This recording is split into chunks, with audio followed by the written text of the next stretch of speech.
I'm sure Lowry's paid top dollar to get himself out of the Middle East. Guess it doesn't really matter. He's coming with us. Outlaw 42, we've got our eyes on the convoy. Fading the target, over. Roger, ground. Target confirmed. Waiting on your go. Over. Do it.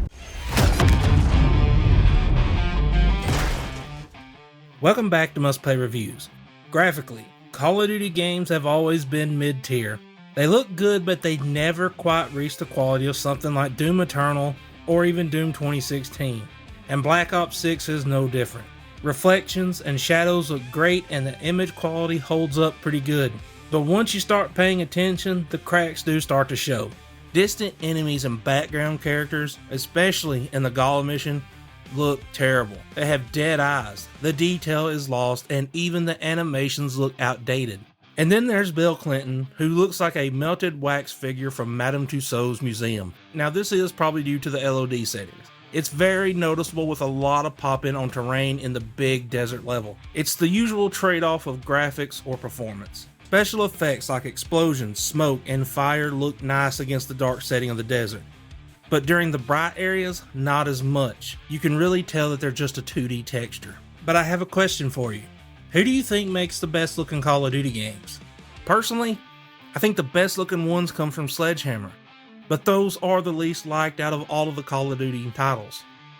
In both campaign and multiplayer, Black Ops 6 looks fine. It just doesn't stand out from past entries. The 120 FPS mode is smooth, but the resolution does take a hit. Still, the performance is solid on PS5, even with the max FOV. Speaking of the FOV, one of the new features is the Omni movement system. While it's an animation-based system, when you play at higher FOVs, it gives the camera a retro feel like old school FPS games like Turok.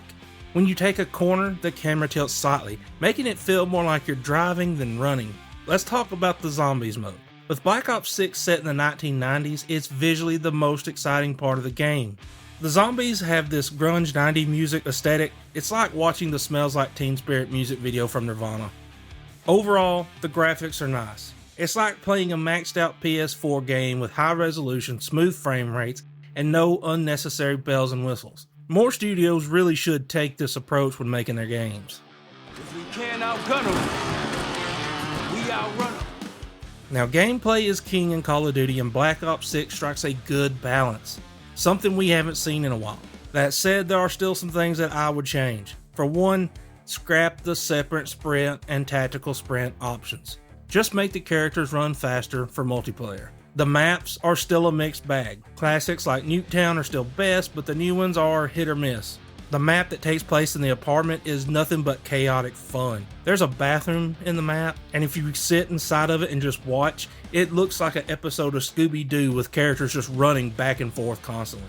On the other hand, you have the soccer field, which feels like it was designed for 24 versus 24 matches. It's not great for smaller games. They really need to do a better job of picking maps for play modes so you don't get stuck in a loop of chasing each other around a big map, never catching up to each other.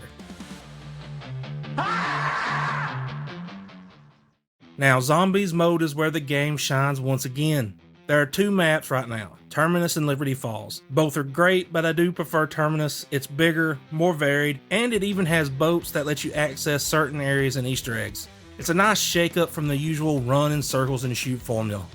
As for the campaign, it's okay. Call of Duty campaigns work better in war zones, not these 007 style spy thrillers with gadgets and sneaking around. The Gala mission is painfully slow. You're walking around, taking pictures, and talking to NPCs before you finally get into some action some 30 minutes later. And if you fail or quit, you might just have to restart the whole thing over.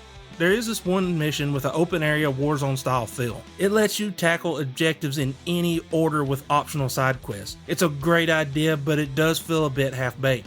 If they leaned into this open world design, they could easily combine their efforts on level design by using the same massive map for Warzone and the Call of Duty campaign, and still at times take you to different locations needed for story elements. Just imagine Call of Duty in a Warzone fighting to complete objectives using airstrikes and all the tools at your disposal like Metal Gear Solid 5. That would be a great Call of Duty game. And as far as the AI goes, it's terrible on normal difficulty. If you want a challenge, you're gonna have to play it on a higher setting. Enemies can't aim and they barely put up a fight. They're worse than stormtroopers. Get the crew. We're leaving 5. The sound design is solid and the voice acting is good. There's an enhanced sound for headphones which adds spatial awareness in multiplayer. It's great for helping to pinpoint enemies. Now the story continues the Cold War narrative with familiar faces like Adler and Woods, now set during the Gulf War. It deals with a group called Pantheon and the selling of a bioweapon that seems to have some connections to past games. They even put in a mission where it has zombies. Of course you are hallucinating, but still it's nice to see zombies finally in a campaign mission. Overall, Black Ops 6 is fun, fast-paced, and the best Call of Duty since Modern Warfare, the weird prequel remake that they did. It has its ups and downs like any Call of Duty, and it's still rage-worthy, but the good far outweighs the bad. The amount of quality content is great considering most games charge you for any extra modes now. For me, it's definitely a play. But what about you? Are you going to play or pass? Thanks for watching, leave a like and subscribe, and I'll talk to y'all later.